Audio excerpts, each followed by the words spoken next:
¿Qué tal? Muy buenas noches, bienvenidos. Soy María Camila Orozco, esto es Zona Franca. Bogotá perdió el pulso contra la inseguridad, pues parece una novela contemporánea que se estrena cada mes. Nuevamente, la capital del país se encuentra en medio del temor, el susto y la zozobra por cuenta de manos criminales, esos mismos que han asesinado 2 agentes de la policía en menos de 4 meses, cuando los oficiales se prestaban a realizar un procedimiento rutinario de requisa.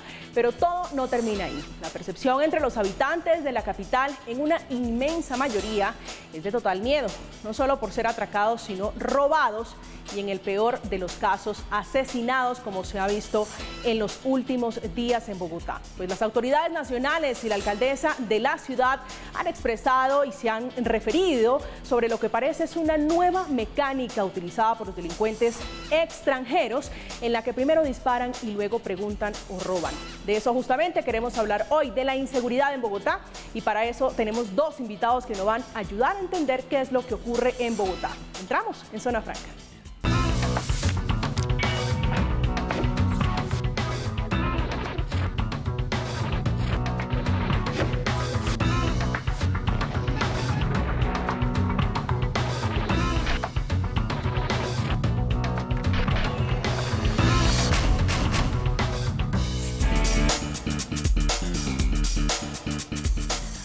Pues más temprano, el ministro de Defensa Nacional y la alcaldesa anunciaron más medidas para frenar esta alarmante situación, de la que nuevamente tenemos que hablar por cuenta del lamentable asesinato de Humberto Sabugal, un oficial de la policía que había sido condecorado en 6 ocasiones y tenía más de 30 felicitaciones en su hoja de vida. Por eso esta noche hemos invitado al general retirado de la policía, Humberto Guatibonza. Él es administrador de empresas de la Escuela de Administración de Negocios y tiene una especialidad en docencia universitaria de la Universidad Santo Tomás, excomandante justamente de la Policía de Bogotá. General, bienvenido a Zona Franca.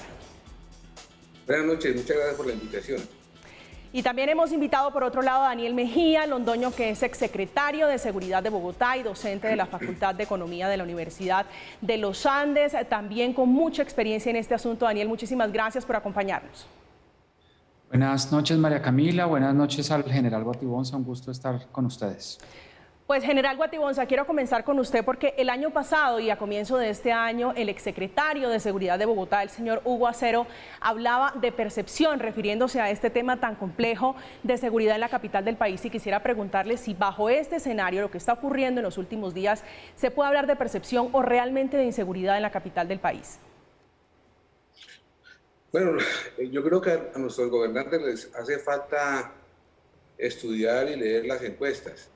En la última encuesta que yo leí, justo para ese programa, el 81% de los bogotanos se sienten inseguros y el 45% ha sido víctima de algún tipo de delitos, casi la mitad de los bogotanos. Eso es gravísimo y se trata de una realidad. Entonces, creo que el tema de la percepción es cierto y es acorde con la realidad. Es decir, la percepción es que cuando usted le da miedo o siente temor porque es posible que le suceda lo atraquen o cometan algún tipo de delitos. Daniel, ¿usted cómo lo ve? María Camila, yo creo que las cifras, como dijo el nuevo secretario de Seguridad, Aníbal Fernández, recientemente, hay que tomarlas seriamente. Hay que reconocer, como lo ha hecho el nuevo secretario de Seguridad, que hay una preocupación ciudadana por los delitos y por el aumento de ciertos delitos que están ocurriendo en Bogotá, y tomar las medidas y presentarle a la ciudadanía un plan concreto de la mano con la policía y de la mano con la fiscalía. Yo creo que una parte de la mala percepción de seguridad en Bogotá se debe no solo a los delitos que ocurren, sino a la falta de liderazgo por parte de la alcaldía y al poco trabajo articulado de la alcaldesa Claudia López con las entidades con las que debería estar trabajando, con la policía, la fiscalía, la Brigada 13 del Ejército, con las cuales uno como ciudadano esperaría verla trabajando en equipo, pero lo que ve es otra cosa. Lo que ve es echándole la culpa siempre que ocurra algo malo, o a la policía, o a los empresarios, o a los gremios, o a los venezolanos, o al gobierno nacional. Y ahí, en temas de seguridad, básicamente el ciudadano termina obviamente sintiéndose indefenso ante una situación de inseguridad creciente, de percepción de inseguridad creciente, y la alcaldesa dedicada a pelearle a la policía todo el tiempo. Entonces, acá lo que falta es liderazgo. Ojalá, y hay buenas señales de que el nuevo secretario de Seguridad va a ejercer ese liderazgo, va de nuevo a trabajar articuladamente y de la mano con la policía, exigiendo resultados, pero no echándole la culpa a la policía de todo lo malo que pasa, y ojalá eso ayude también a los temas de percepción. Ese tema que usted plantea, Daniel, es vital y ya vamos a profundizar sobre él, y es la falta de articulación y tal vez del liderazgo de la Alcaldía de Bogotá en cabeza de la señora Claudia López. General, ¿qué confluye y qué factores debe uno tener en cuenta para hablar de una realidad como usted lo plantea? ¿Qué es lo que está pasando en Bogotá? Bueno, totalmente de acuerdo con Daniel, pero le estamos echando toda la culpa a la policía, y la policía apenas es una parte de la seguridad, es una parte muy importante, pero también está la parte de la alcaldía, está la parte de la fiscalía, está la parte de los jueces. Entonces podemos tener una cantidad eterna de policías, y si no hay justicia, pues imagínense, le pongo un ejemplo. En el año 2019, hace 2 años, una señora se grabó atacando Transmilenio, y 2 años después es sancionada. Demasiado tiempo transcurrió entre el hecho y ya su condena. Pero también hay que ver que el fenómeno de criminales ha cambiado muchísimo. Entonces ya no estamos ante unos criminales que solamente atracan, no estamos ante unos criminales que asesinan, que matan a las personas, que las hieren. Estamos ante bandas que son capaces de entrar a un edificio y atracarlo totalmente, o ir a un conjunto cerrado e intentar atracarlo. Entonces estamos ante nuevos fenómenos criminológicos que es necesario estudiar, y ahí creo que hay una falla enorme, y es que nos estamos conformando con capturar únicamente los ladronzuelos, capturar únicamente los que se pueden capturar, cuando hay unas grandes organizaciones criminales que hay que atacar en todos los aspectos. Es decir, lo que más le duele a un delincuente no es que lo vayan a meter a la cárcel, lo que más le duele es que le quiten los medios para cometer sus delitos. Es decir, cuando se les quita a los delincuentes sus bienes que han obtenido ilícitamente, ahí sienten los golpes, y hay que atacar a esas grandes cabezas, no a los pequeños. Daniel, ¿usted cómo ve ese fenómeno que plantea el general Guatibonza de esa criminalidad extranjera? A ver, hay unas cifras que muestran un creciente problema de atracos y dificultades en la judicialización de ciudadanos extranjeros cuando son capturados y las autoridades judiciales no pueden establecer lo que se llama lo que en el argot de justicia criminal o de la fiscalía y la policía se llama la plena identificación. Entonces, esta es una causa por la cual las personas quedan rápidamente en libertad, precisamente porque no se puede establecer la plena identidad. Pero entonces ahí es donde entra el trabajo de la alcaldía a través de la Secretaría de Seguridad, de la alcaldesa, con entidades del orden nacional como Migración Colombia. Es decir, en vez de estar peleando y echándole la culpa a todo el mundo y no asumiendo responsabilidades, lo que se necesita es que la alcaldía coordine las cosas. Es decir, el rol, yo estuve en el corazón de la creación de la Secretaría de Seguridad hace 5 años, y el rol de la Secretaría es un rol de coordinación. Hay que trabajar articuladamente. Uno no puede estar desde la Alcaldía de Bogotá peleándole a todo el mundo y peleándole a la policía y echándole la culpa a la Fiscalía y a los extranjeros. Hay que coordinar acciones concretas. Ya esto no es legislar y esto no es criticar desde la barrera. Ya la alcaldesa está dentro del ruedo, está enfrentada al toro y se está dando cuenta de alguna manera que criticar era más fácil que gobernar y tomar decisiones. Y lo que tiene que hacer para el problema creciente, que es un hecho, las cifras respaldan, el aumento en la criminalidad cometida por ciudadanos venezolanos, es coordinar con Migración Colombia para resolver los problemas que hay en la judicialización y coordinar rápidamente la deportación de personas que han delinquido, que son ciudadanos extranjeros.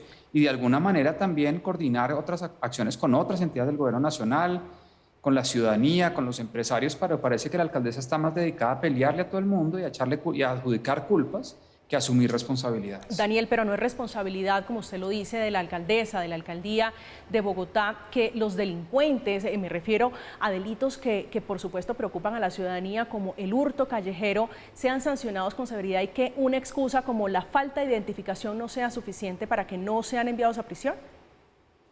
Digamos, ese es un problema que hay que resolver, y ese le corresponde al legislativo, al Congreso de la República, que debe legislar en esta materia y hacer los cambios y las modificaciones, asesorada por abogados penalistas y por personas que han trabajado en la rama judicial y en la Fiscalía General de la Nación, para que este problema se resuelva. la alcaldesa pasó por el Congreso de la República, fue muy vocal en sus críticas a la alcaldía, por ejemplo, anterior, pero no esperaría que asuma un rol mucho más de coordinación. Claro, hay muchas cosas que se le adjudican a la alcaldía y a la policía que no les corresponden, que le corresponden al gobierno nacional, a la fiscalía, a los jueces, pero hay que coordinarse, o si no, el ciudadano termina en la mitad de un problema entre alcaldía, gobierno, policía, fiscalía y se siente completamente indefenso. Hay que buscar soluciones a los problemas y no problemas a las soluciones, como hace la alcaldesa permanentemente. Tirándose la pelota a las autoridades. General Guatibonzo, usted que estuvo del otro lado de la barrera en este momento, lo ve un poco más reposado, más calmado. ¿Cómo ve ese tira y afloje entre la alcaldía y la policía metropolitana de Bogotá? Pues yo creo que la relación no es la mejor, y creo que yo le propuse al alcalde que me correspondió en esa época, que fue el señor Gustavo Petro, le propuse que no habláramos mal de uno del otro en público, que los problemas los arreglábamos al interior. Aquí está pasando al contrario, siempre le está echando la culpa a la policía, y la policía es la gran responsable, únicamente la policía. Y la policía sigue poniendo los muertos. La policía es la que sigue poniendo la cara y es la que sigue sintiendo todo el odio de la primera línea, todo el desorden de la ciudad, y únicamente la policía. Y hay otras autoridades que deberían estar también ahí en esa parte. Aquí nadie ha tocado a la fiscalía, nadie le ha preguntado a la fiscalía. Es decir, cada vez que la fiscalía acusa y le declara nulo un proceso, pues es un fracaso para todos. Entonces, creo que aquí lo que hay que hacer es entre todos empujar el vehículo de la seguridad, y también la ciudadanía. No solamente se trata de denunciar, también se trata de no comprar robado. El día que dejemos de comprar robado, ese día se va a acabar muchos de los robos. Y le pongo un ejemplo: nadie se roba hoy día un carro Mercedes-Benz porque no tiene mercado ese tipo de vehículos. Entonces también la ciudadanía debe poner su parte. Ayer lo vimos en un tiroteo que hubo en el sur de Bogotá, y mucha gente se acercaba no a ayudar al policía, sino a grabar lo que estaba pasando. Eso me parece grave. Lo bueno fue que también se logró capturar a las personas que resultó ser un extranjero, pero creo que aquí es entre todos que tenemos que sacar adelante la seguridad, porque al fin y al cabo nos sirve a todos, no a uno solo. Hay que sacar adelante la seguridad, y justamente les decía, el ministro de Defensa hace apenas unas horas se pronunció frente a este tema después de una reunión intensa con la Alcaldía Mayor de Bogotá. Ante la grave situación de inseguridad y homicidio que se presentó en Bogotá, el Ministerio Nacional y la Policía Nacional ha tomado la siguiente decisión de apoyo directo e intervención en Bogotá. Se activa a partir de este fin de semana una fuerza especial de intervención contra el delito, especialmente de homicidio y hurto. Esa fuerza especial de intervención contará con 1.500 hombres. 1.500 hombres. Daniel, usted que ha tenido la experiencia desde la Secretaría de Seguridad de Bogotá, ¿cree que la respuesta es más pie de fuerza? María Camila, pongamos esa cifra en contexto. Bogotá tiene en este momento 18.000 policías, y es una cifra que ha venido cayendo en el tiempo. El general Guatibonza me puede corregir con este tema. Eso significa 234 policías por cada 100.000 habitantes, que es una métrica que controla un poco por el tamaño de la ciudad y el tamaño de la población. El promedio nacional está sobre 350 policías por 100.000 habitantes. Solo para llegar a ese promedio, Bogotá necesita 12.000 hombres y mujeres más en la Policía Metropolitana de Bogotá. Están anunciando 1.500. Anuncian 1.500, lo cual es una buena noticia. Ojalá esos 1.500 lleguen y se queden en Bogotá, porque es que muchas veces los presentan, pero a las 2 semanas los están retornando a sus unidades. Y segundo, llegan 1.500, pero ¿cuántos están saliendo pensionados, a vacaciones? Se están saliendo para otras unidades. Entonces aquí hay que tener claridad con las cifras. Diego Molano, el ministro de Defensa, cuando era concejal de Bogotá, me ayudaba mucho a dar esta pelea con el gobierno nacional para que llegara realmente más pie de fuerza a Bogotá. Nosotros siempre, durante la administración anterior, le pedimos al gobierno nacional mayor pie de fuerza, y Diego Molano fue una persona muy vocal desde el Consejo de Bogotá pidiendo más refuerzos de pie de fuerza. Pero el punto acá no es un tema del Ministerio de Defensa.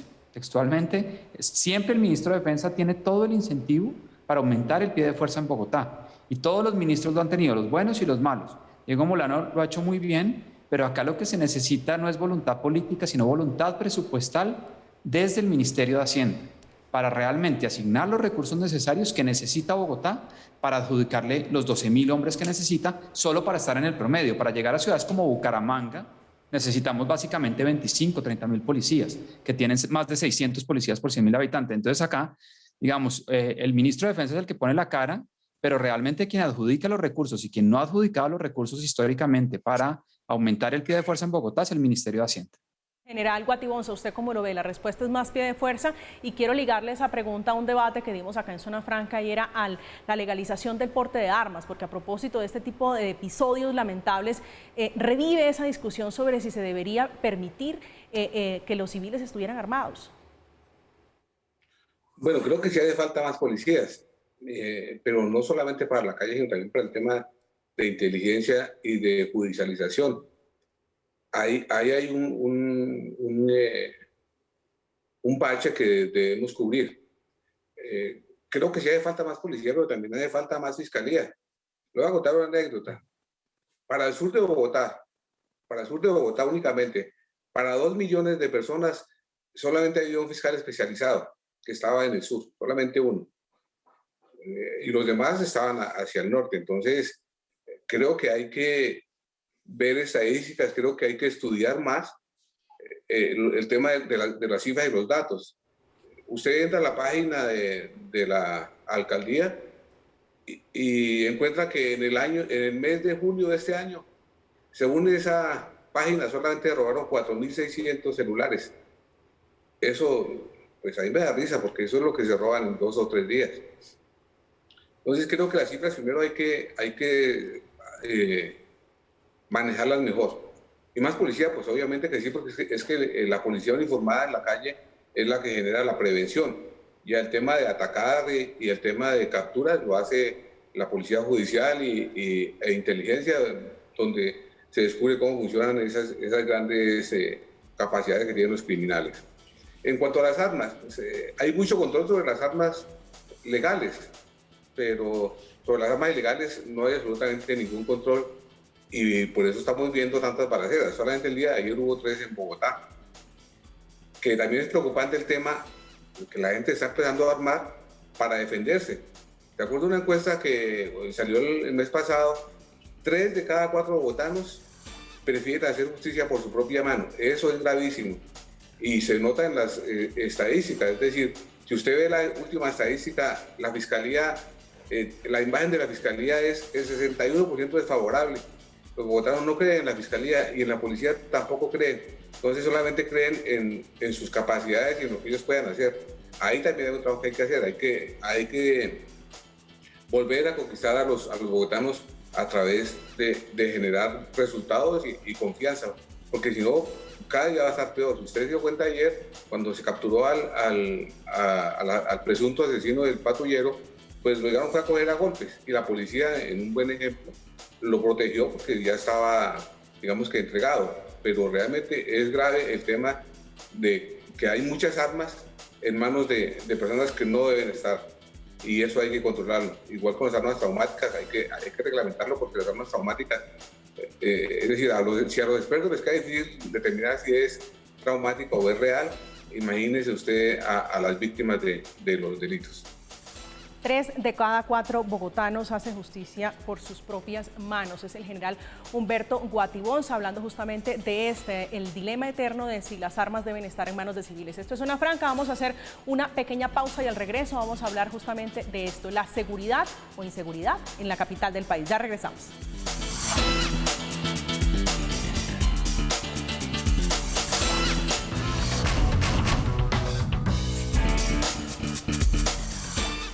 Seguimos, esto es Zona Franca. Gracias por continuar conectados con nosotros. Usted puede participar del debate con la etiqueta numeral Zona Franca en todas nuestras plataformas. Estamos hablando de la percepción o de la inseguridad en la capital del país. Quiero ponerles a ustedes las siguientes cifras que pertenecen a la Secretaría de Seguridad de la capital del país y trasladarle la pregunta a Daniel Mejía. Daniel, tenemos en el 2019 562 homicidios, 2020 571 y para lo que va de este 2021 656, un incremento significativo en esta tasa de homicidio. ¿A qué se debe, sobre todo entendiendo que estábamos confinados, este crecimiento? Es muy extraño y cuando uno mira, por ejemplo, las cifras del año pasado para otras ciudades, donde todas sufrieron el mismo nivel de confinamiento, incluso Bogotá mayor, en las otras ciudades no estaba aumentando el homicidio. En Bogotá fue prácticamente la única de las ciudades grandes del país en donde aumentó el homicidio el año pasado respecto al 2019 y se cayeron de alguna manera los resultados que venían de atrás de una disminución continua en la tasa de homicidios, disminuciones que obteníamos cercanas entre el 7 y el 12% en los 4 años anteriores. Es una lástima, digamos, uno de los principales objetivos de la política de seguridad, de lo que se plantea, digamos, en cualquier plan de desarrollo es reducir la tasa de homicidios. Y lo que hemos visto en el caso de Bogotá en el último año y medio es que vienen aumentando los homicidios. Entonces es muy extraño la cifra del año pasado, que con confinamiento aumentaron los homicidios. Y lo de este año es fatal porque tenemos un aumento a mitad de año de más del 12-13% en las cifras de homicidio, con lo cual va a ser muy difícil recuperar ese territorio perdido en homicidios. Yo creo que esto es consecuencia de una falta de liderazgo, de una falta de coordinación por parte de las autoridades locales en los temas de seguridad. La alcaldesa cuando era candidata, digamos, en una entrevista fue muy clara que ella sí iba a ser la jefe de policía, que ella sí iba a mandar sobre la policía, que sí iba a tener control y que los criminales eran los que iban a temblar. Yo lo que estoy viendo es que quienes estamos temblando somos los ciudadanos que ya todo el mundo está con miedo de salir a la calle. Eso es muy preocupante y no es un tema de percepción. Ahí estaban las cifras que ustedes presentaban, María Camila, hace un segundo, de un aumento de 12, 13, 14% en las cifras de homicidio. ¿Qué se espera? Que los ciudadanos digan, no, eso es un tema de percepción y no está pasando nada. Claro que está pasando, están aumentando los homicidios al 12, 13%. Yo lo que sí veo con buenos ojos es la llegada del nuevo secretario de Seguridad. Se nota un cambio de tono, un cambio en el liderazgo, una mejor relación con la policía, con el general Camacho, que es el nuevo comandante de la Policía Metropolitana de Bogotá. Ojalá esto dé frutos y el secretario logre controlar a la alcaldesa y logre que la alcaldesa, en vez de estar echando culpas, trabaje coordinadamente con la policía. ¿Le gusta Aníbal Fernández? Claro, es una persona que conoce los temas, como Hugo Acero era una persona que conocía muy bien los temas, digamos, son personas que conocen bien los temas, pero se necesita que el jefe los deje trabajar y los deje coordinar y no les ponga palos en la rueda para trabajar con la policía. El general Guatibonza lo sabe bien y lo dijo ahora. Entre el distrito, entre el gobierno distrital y la alcaldía y la policía, tienen que resolverse miles de temas, pero los problemas se resuelven a puerta cerrada. No en los micrófonos y Twitter, se resuelven a puerta cerrada y afuera se sale a mandar un mensaje de unión entre la policía y la alcaldía y la fiscalía. Si eso no pasa, pues obviamente los ciudadanos, además de que están enfrentando un problema de inseguridad, ven que no hay alguien con el timón al mando de un barco que está navegando en aguas turbulentas. Entonces yo creo acá que la llegada del nuevo secretario puede ayudar si él logra que la alcaldesa y el secretario de gobierno, que se ha metido injustificadamente en unos temas que no le corresponden, que son los temas de seguridad, y descuida su labor con el Consejo de Bogotá, lo dejaran trabajar. Ojalá dejen trabajar a Aníbal Fernández, que conoce los temas, tiene experiencia, ha pasado por el sector defensa y tiene una política clara. Acá el punto no es que Aníbal sea bueno o malo, Aníbal sabe de estos temas, que lo dejen trabajar y que no le pongan palos en la rueda entre el secretario de gobierno y la alcaldesa. Que lo dejen trabajar. General Guatibonza, yo quiero hacerle una invitación especial a usted, a Daniel, para que veamos la siguiente escena y nos ayude usted, que tiene por supuesto toda la experiencia, es un hombre curtido en esta materia, a entender la siguiente escena que se vivió en la capital del país. Varias escenas de hechos de inseguridad en distintos puntos de Bogotá, donde era un ejercicio de requisa rutinaria y terminan con policías heridos, con la cifra lamentable de un policía asesinado. ¿Por qué un ejercicio de requisa rutinario termina con esta situación, con esta circunstancia y que nos pone dolorosamente a volver a hablar de este tema? ¿Qué está fallando allí? Porque vemos tal vez un ejercicio de requisa con timidez. General Guatibonza. Yo creo que esos errores son lamentables y desafortunadamente no se pueden volver a repetir. Creo que estamos fallando los procedimientos. El procedimiento, vamos al ejemplo de ayer. De acuerdo a lo que escuché del patrullero herido, eran 4 las personas a requisar y eran solo 2 policías. Entonces, creo que el procedimiento está errado. Ahí lo que había que hacer era primero reducirlos al piso y luego sí requisarlos, pero afortunadamente esos ejercicios no se pueden volver a repetir porque ya hay un patrullero muerto desafortunadamente. Pero usted ve... El otro tema es una... el tema de los chalecos antibalas. No sé, no me explico por qué razón este patrullero no tenía chaleco antibalas. Esto me parece gravísimo porque Bogotá es una ciudad muy peligrosa. Estamos haciendo un estudio en un centro de pensamiento que yo pertenezco sobre el tema de la criminalidad y cómo los criminales han ido cambiando su modus operandi y cómo están actuando. El 99% de los delincuentes que cometen delitos en Bogotá están bajo efectos de las drogas. Y si usted se da cuenta, muchas veces cometen ese tipo de delitos cerca a donde hay expendios de drogas.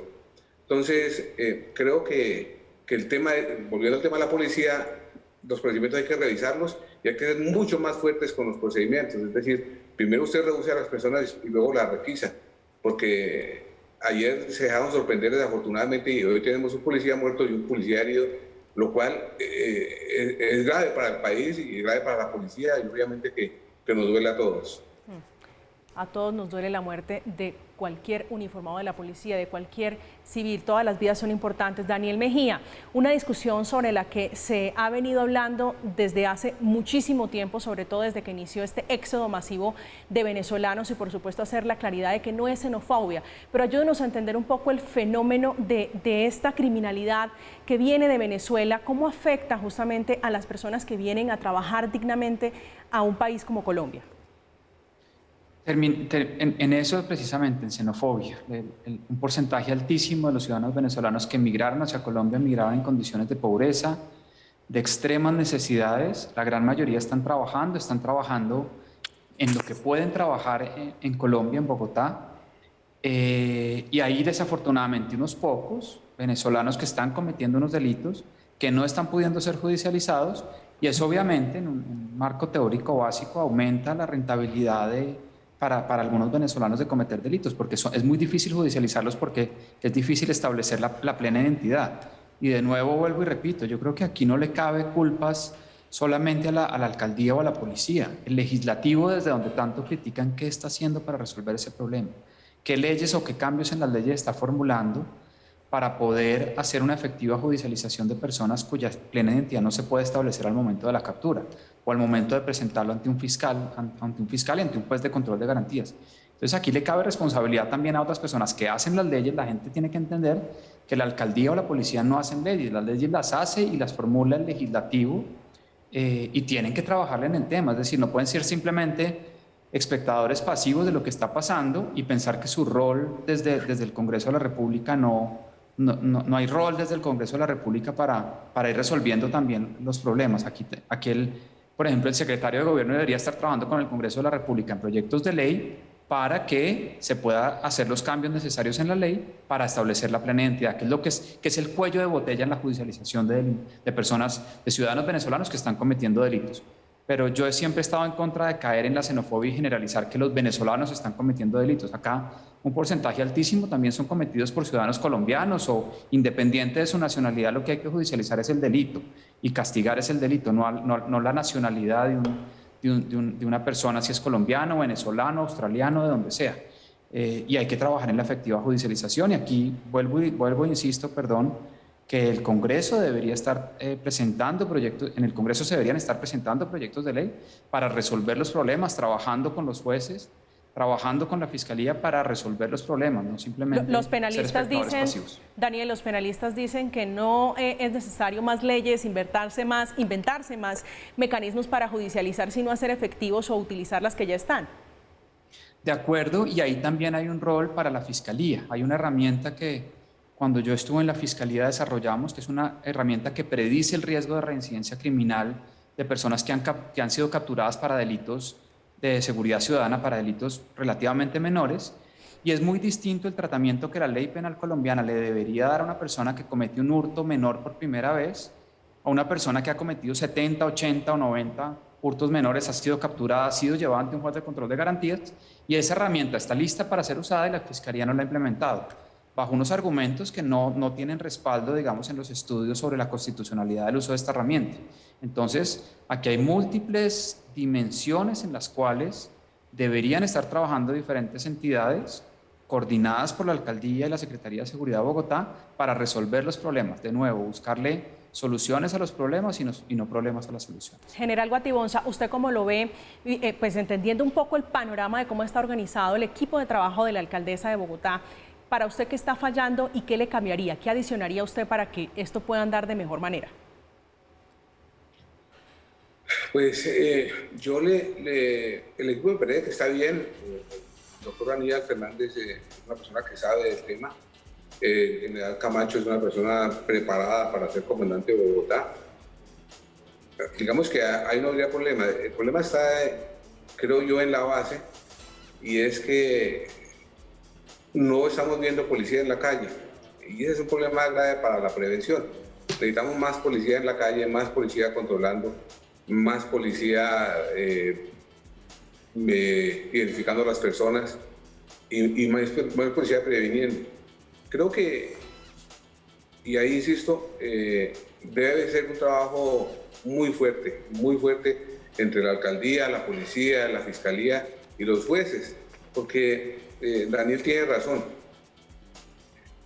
Hay personas que tienen hasta 130 entradas, me acuerdo de una persona, 130 entradas a la cárcel por delitos menores, pero es que la criminalidad ha cambiado. Yo creo que una de las causas por las cuales los homicidios han aumentado en Bogotá es precisamente por eso. Tenemos delincuentes mucho más avesados, delincuentes mucho más criminales. Es decir, ya cuántas veces hemos escuchado la misma historia que lo matan por un celular. Eso se está haciendo cada día más latente. Y hay estudios, nosotros, como les decía, estamos haciendo un estudio sobre cómo ha evolucionado el tema de la criminalidad. El tema de las riñas también se ha aumentado. El tema de las riñas se ha aumentado de una forma grandísima. Y hay causas también, imagínense ustedes que hay causas que no son fácilmente controlables. Les voy a contar una. El día que más motos en Bogotá es el Día de la Madre, el Día del Padre, el Día de la Mujer de la Amistad, el Navidad y Año Nuevo. Y donde más hay homicidios es en el sur. Yo mandé a hacer un estudio y descubrimos que el aguardiente que se consume en el sur es un aguardiente adulterado, y es probable que ese tipo de adulteración, los elementos que utilizan, es muy probable que genere agresividad entre las personas que lo toman. Entonces, ahí, por ejemplo, se podría tomar algún tipo de medidas sobre el control de ese tipo de licor. Entonces, sí hay cosas que se pueden hacer, hay estudios que hay que hacer. Hay que acompañarse de la universidad, acompañarse de la técnica, acompañarse de los científicos, y seguramente van a encontrar soluciones. También la alcaldía debe iluminar mejor, por ejemplo, las calles. Claro. La gente dirá, ¿pero cómo? Sí, señor. Usted rara vez que atraquen a alguien donde hay mucha luz. Atacan donde hay oscuridad, donde hay suciedad, donde hay ventanas rotas. Entonces, también la Fiscalía, a través de mantener una ciudad limpia, aseada, pues obviamente que va también a contribuir a la lucha contra la delincuencia. Todo un cóctel de circunstancias. Tal vez una pregunta final rápidamente, Daniel. En redes sociales uno lee mucho, también titulares en medios de comunicación. ¿Le quedó grande a la alcaldesa Claudia López? ¿Usted lo analiza desde esta misma óptica? Pues María Camila, yo lo que recuerdo, creo que recuerdo bien a la alcaldesa en una entrevista durante la campaña diciendo que ella sí iba a ser la la jefe de la policía, que la seguridad le había quedado grande al gobierno, a la administración anterior. Salió a criticarme a mí personalmente por una cuestión falsa del manejo de las cifras, y lo que estamos viendo es que las cifras objetivas de seguridad están empeorando bajo la alcaldía de Claudia López. Es decir, si veníamos de 4 años seguidos de disminuciones entre el 7 y el 12% anual en las cifras de homicidios, una reducción en muchos delitos, y lo que están mostrando las cifras que tú acabaste de presentar hace unos minutos, es un aumento del 1 o 2% de los homicidios el año pasado y de más de 13 y 14% este año, pues algo está fallando en esa promesa que ella hizo durante la campaña a la alcaldía, en donde ella decía que sí iba a ser la jefe de policía. ¿La jefe para qué? ¿Para culpar a la policía de todo? ¿O la jefe para coordinar con la policía todo lo relacionado con los temas de seguridad ciudadana y coordinar con el fiscal general, con la rama judicial, con el Congreso de la República para presentar proyectos de ley que solucionen los problemas que estamos teniendo? Entonces, la alcaldesa yo creo que es una persona preparada, es una persona conocedora, es una persona estudiosa, conoce cómo funciona perfectamente la política en Colombia, pero mi punto yo creo que es que ella llegó a gobernar pensando que todavía estaba desde la barrera criticando. Ella ya no es una espectadora de la corrida de toros, ella está dentro, enfrente al toro, y no puede echarle la culpa a los demás, a la cuadrilla y al resto de personas que están con ella. Ella tiene que tomar decisiones, tiene que trabajar en equipo, que es una cosa que no sabe hacer la alcaldesa, hay que decirlo de manera clara. Yo creo que ella es preparada. Los secretarios, todos menos 1 o 2 son secretarios muy buenos en la administración distrital. La secretaria de la Mujer, el nuevo secretario de Seguridad, el secretario de Salud es inmejorable. Muchos secretarios son muy buenos, mucho del equipo de la alcaldesa Claudia López es muy bueno. Pero si tiene una jefe que no los deja trabajar, pues los quema y se agrandan los problemas, que es lo que estamos viendo en las cifras que tú presentaste. Los problemas de Bogotá y los enormes desafíos que tiene en materia de seguridad. Teníamos hoy como invitado al general Humberto Guatibonza. General, muchísimas gracias por acompañarnos. Con mucho gusto. Y Daniel Mejía, por otro lado, una mirada también experta, experimentada en este asunto de seguridad en Bogotá. Daniel, muy generoso usted como siempre. María Camila, muchas gracias. Un saludo especial al general Guatibonza. A ustedes no se vayan, vamos a seguir aquí en Zona Franca, vamos a hacer una pequeña pausa y al regreso vamos a hablar de un tema que debería importarnos, interesarnos. Hágase esta pregunta: ¿cuánta comida desperdicia en su hogar? Ya regresamos.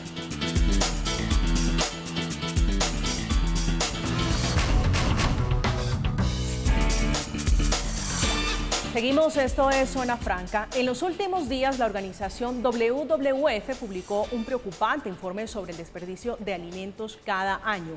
Escuchen bien, el 40% de la comida que se produce en áreas de cultivo no se consumen. Pues para hablar de este tema me acompaña esta noche en estudios de Red Más Ferney Díaz, comunicador social y periodista con más de 14 años de experiencia internacional con organizaciones de medio ambiente, y actualmente está encargado Ferney de liderar en Latinoamérica el tema de educación para la sostenibilidad del Fondo Mundial para la Naturaleza, justamente de esta organización WWF Colombia. Bienvenido a Zona Franca. Muchas gracias por la invitación.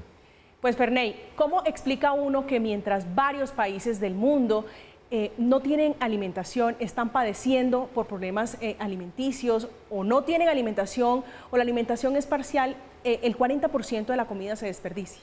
Esa es una paradoja que tenemos hoy en día, y es como la paradoja de la humanidad, porque producimos comida suficiente para alimentar toda la humanidad, pero más de 800 millones de personas todas las noches se acuestan con hambre. Y esto, cuando parece un tema de hambre, es en realidad un tema ambiental muy complejo, y nosotros podemos asegurar que la pérdida de alimentos y la forma en que producimos o consumimos los alimentos es la principal amenaza que en este momento tiene la humanidad. Hablamos mucho del cambio climático, hablamos mucho de la pérdida de biodiversidad, pero poco lo relacionamos con la manera que comemos. Esta cifra es preocupante, dolorosa, 1.200 millones de toneladas. ¿En cuánto tiempo? Esa es la cantidad de toneladas que se pierden en un año en el mundo. Y lo que pasa es que lo que hemos descubierto, el hallazgo que tenemos con este último estudio, es que antes pensábamos que era el 33%, pero comenzamos a hacer un análisis un poco más detallado de lo que pasaba en las fincas donde se produce la comida, en estas granjas donde se produce. Y en realidad logramos entender que se desperdicia el 40%. Y el mundo ha generado metas muy ambiciosas para disminuir la pérdida de alimentos, pero esas metas simplemente están establecidas desde que sale de la finca en adelante. pero solamente para que se hagan una idea de qué hablamos cuando se pierde la comida, estamos hablando de que se pierde agua, de que se pierde energía, de que se pierde suelo y todo lo que se utiliza para producir la comida. Hagan de cuenta que el agua que se pierde por la comida que se pierde en las fincas son 400 millones de piscinas olímpicas. 400 millones de piscinas olímpicas es solamente el agua que se pierde en la comida que no consumimos, que está en las fincas y que se queda allá y nunca sale al mercado. El agua. Pues hemos querido entender un poco este tema que hemos escogido hoy y por eso preparamos el siguiente documento para hacer una radiografía un poco más profunda y seguir conversando sobre esto, el desperdicio de comida.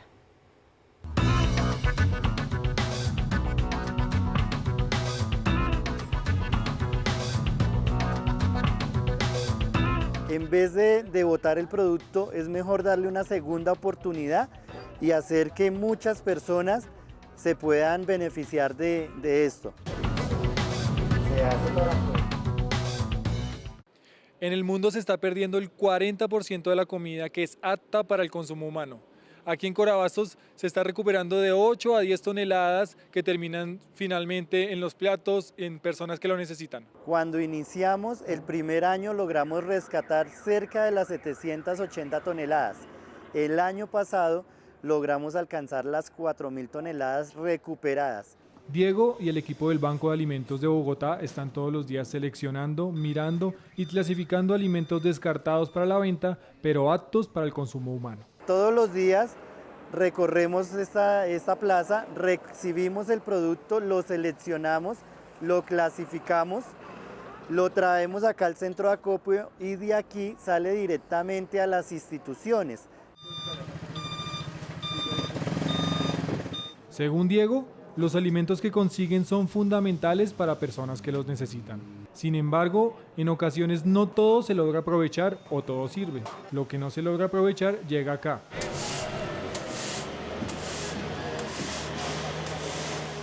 Un punto de alistamiento que utiliza todo lo que se puede aprovechar. Los residuos o los productos que no son aptos para el consumo humano se llevan aquí al centro de clasificación. Todo lo que se vende aquí en Corabastos, digamos alistamiento de verduras, lo que es la cáscara del frijol, la cáscara de la arveja, el tallo del coliflor, todo lo que no sirve se trae para acá. Así se está combatiendo en la mayorista más grande de Colombia el desperdicio de alimentos. Y en lo largo de estos 5 años y medio, pues nos hemos visto con la realidad de que día a día más personas que conforman esta central de abastos se están concientizando de que antes de votar debemos pensar en salvar. Hay algo en lo que se ha mejorado, la concientización.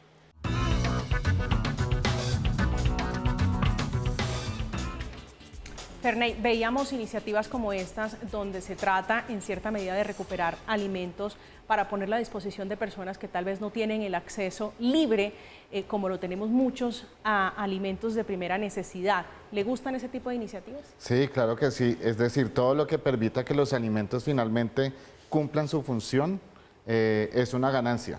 Lo que pasa es que cuando uno mira las cifras en su totalidad, y es que son tan escandalosas que a veces son muy complicadas como de mencionar, nada más nosotros sabemos que en Colombia se desperdician 9.7 millones de toneladas al año. Eso quería preguntarle, ¿cuáles son los países que más desperdician alimentos? Pues nosotros digamos que los estudios decían o sugerían un poco que en los países en vía de desarrollo como Colombia se podía desperdiciar más alimentos, en el caso de las fincas particularmente, pero este estudio logró demostrar que en realidad en los países desarrollados se desperdicia más comida a pesar de la tecnificación que puede haber en un país desarrollado, ¿sí? Y en estos países se desperdicia tanta comida que incluso cuando uno logra, digamos, hacer las cuentas y ver los volúmenes de población que tienen estos países que no superan el 40% del total de la población del mundo, pero el desperdicio es más del 60% del total, pues uno se da cuenta que sí hay como una paradoja, o sea, se produce mucho, se produce, digamos, creeríamos de manera muy eficiente, pero se desperdicia mucho. Aún así, el problema en Colombia es grave, o sea, estamos hablando de 9.7 millones de toneladas y en el caso de Bogotá son 1.400 millones de toneladas en un año. Entonces, es demasiada comida la que se desperdicia y los bancos de alimentos apenas logran recuperar el 0.3% de esa cantidad de toneladas que se desperdician.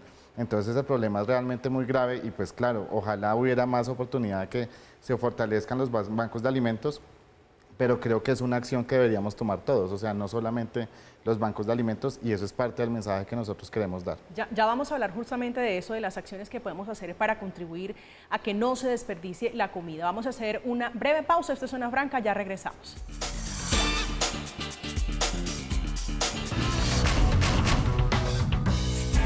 Seguimos, esto es Zona Franca, usted puede participar en su casa, usted que nos está acompañando, puede participar en todas las plataformas con la etiqueta numeral Zona Franca. Estamos hablando del desperdicio de comida, no solamente en Colombia, sino en el mundo, Ferney, y quiero que nos ayude a entender un poco por qué se desperdicia la comida. Cuando hablamos de desperdicio, ¿nos referimos a qué? ¿A que se pudre? ¿A que no la utilizamos? ¿Hace referencia a qué? Cuando hablamos de la pérdida de la comida, estamos hablando de dos factores principales. La primera parte que sucede desde que nosotros estamos en una finca produciendo la comida hasta que alguien la compra, ¿sí? Y cuando la compra y está, digamos, saca esa comida al retail. Y el desperdicio es lo que pasa en nosotros como consumidores una vez nosotros adquirimos la comida. Y se pierde por múltiples factores. Entonces, estamos hablando de que a veces los sistemas de transporte no son eficientes o que a veces tenemos, por ejemplo, en el caso de Colombia, vías terciarias que no nos permiten sacar la comida a tiempo.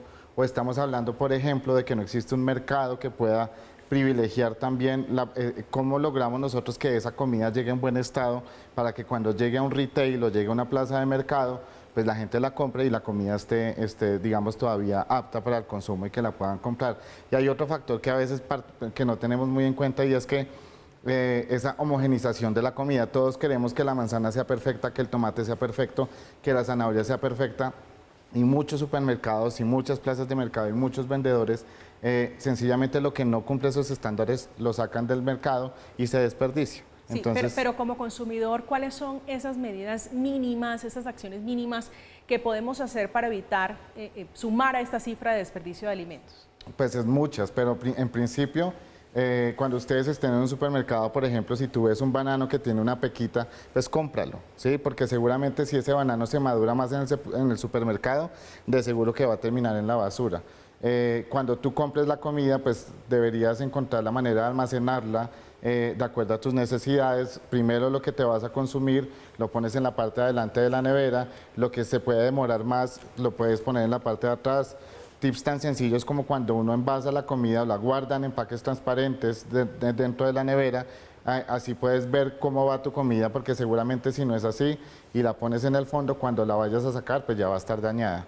Entonces son un montón de cosas las que podemos hacer para evitar el desperdicio de comida nosotros como consumidores. Como consumidores. Este tema no es de poca monta porque hablamos de un 40% de comida desperdiciada. Esta semana hemos hablado, no solamente en Colombia, en diferentes países, en todo el mundo, de los efectos del cambio climático, de las acciones que estamos haciendo incorrectamente y que están llevando a acelerar un poco el desgaste del planeta. ¿Este tipo de acciones, como el desperdicio de comida, contribuye a eso? Contribuye muchísimo. Solamente para que lo pensemos así, el 10% de las emisiones de gases de efecto invernadero, que son las que generan el cambio climático, vienen del desperdicio de la comida. Toda la comida que se desperdicia es el 10% de las emisiones de gases de efecto invernadero. Entonces, pues eso ya nos da una idea de qué tan grave estamos hablando frente a este problema. ¿Cómo podemos nosotros frenar estas estadísticas, estas cifras? O sea, ya usted nos está dando pautas para buen comportamiento en casa con acciones simples, pero quiero preguntarle, usted dice, si le ve la pequita al banano, cómaselo, pero hay gente que no le gusta porque la fruta puede estar un poco dañada y buscamos la perfección en el alimento. ¿Qué otras acciones podemos hacer? Lo otro que podemos hacer es consumir una dieta variada, una dieta que tenga distintos tipos de alimentos. Cuando nosotros comenzamos todos a comer lo mismo, y si preguntáramos acá quién de las personas que está acá, por ejemplo, almorzó arroz, seguramente va a ser más del 60-70%. Entonces, cuando nosotros logramos que la dieta sea variada, que incorporemos nuevos alimentos, lo que hacemos es favorecer esa producción también y la compra de esos productos, y eso hace que se desperdicie menos la comida porque vamos a comprar de todo lo que hay en el mercado y no nos concentramos solamente en una sola cosa. Eso de esa actitud que tenemos nosotros frente a la comida en los supermercados, de estar tocando la comida, de estar seleccionando la comida sin ningún prejuicio, pues y simplemente pensando en comprar. El aguacate. Exactamente, exactamente. O los tomates. Pensemos un poquito antes de hacer ese tipo de cosas, porque la larga vida de la comida también al final va a ser la larga vida de nosotros como especie humana, aun cuando parezca un poquito radical eso que acabo de decir, pues. Ferney Díaz y la discusión sobre el desperdicio de alimentos y, por supuesto, relacionado directamente con el acelerado desgaste del planeta Tierra, este planeta que hoy nos acoge. Ferney, muchísimas gracias por acompañarnos en Zona Franca. Gracias, María Camila, y no se les olvide que la solución básicamente está en el plato que tienen enfrente, en lo que deciden, en lo que deciden comprar, en cómo lo compran, en cuándo lo compran, cómo se lo comen y cómo lo almacenan también. Entonces, no es tan difícil y podemos generar una gran contribución con una acción muy sencilla en realidad. A contribuir todos si queremos seguir disfrutando del medio ambiente, de esta vida que conocemos, el planeta como lo conocemos actualmente. A ustedes muchísimas gracias, como siempre, los dejo en compañía de la programación habitual de Red Más. Feliz resto de noche para ustedes.